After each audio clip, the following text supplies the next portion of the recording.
Code படத்திற்கு பிறகு Vijay sir Vinod இயக்கும் ஜனநாயகன் படத்துல நடிச்சிட்டு இருக்காரு. இந்த படம் முடிந்ததுமே அவர் சினிமாவை விட்டு முழுநேர அரசியலுக்கு செல்ல உள்ளார். அதனால படத்தின் மீது மிகப்பெரிய அளவுல எதிர்பார்ப்புமே இருந்துட்டு இருக்கு. படத்திற்கு அனிருத் அவர்கள் இசையமைக்க சத்யன் சூரியன் ஒளிப்பதிவுமே பண்றாங்க.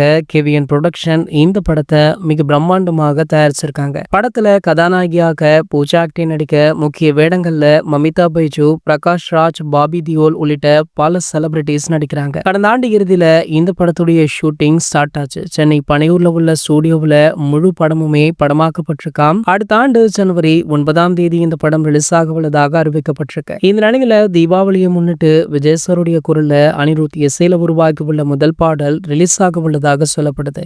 சீக்கிரமே அதற்கான அறிவிப்புமே வெளியாக இருக்கா. இந்த நிலையில பாத்தீங்கன்னா தற்போது தளபதி விஜய் அவர்களுடைய தாவேக கட்சி தான் தமிழகத்திலேயே மிகப்பெரிய கட்சியாக உருவெடுத்துட்டு இருக்கு. ஆளும் கட்சியான திமுகவை கதிகலங்க விட்ட ஒரே கட்சியாக தாவேக கட்சி சம மாஸ் காட்டிட்டும் இருக்கு. கடைசியாக நாகையில நடந்த பொதுக்கூட்டத்துல கூட தளபதி விஜய் அவர்களுடைய ஸ்பீச் அனைவராலுமே வரவேற்கப்பட்டது. தற்போது பாத்தீங்கன்னா முக்கிய பிரபலம் ஒருவர் தாவேக கட்சியில இணைஞ்சிருக்காங்களா. இவங்க இணைந்தது தாவேக கட்சிக்கு மேலும் வலுவூட்டும் விதமாக அமைந்துள்ளதாக சொல்லப்படுது. அவங்க வேற யாருமே இல்ல, நம்ம அஜித் சாருடைய மனைவியான ஷாலினி தான். ஷாலினி பாத்தீங்கன்னா ஆரம்ப காலகட்டங்கள்ல தளபதி விஜய் அவர்களுடன் ஒரு சில படங்கள்ல நடித்திருந்தாங்க. அதன் பின்னர் திருமணமான பின்பு எந்த ஒரு சினிமா படங்களிலுமே நடிக்கல.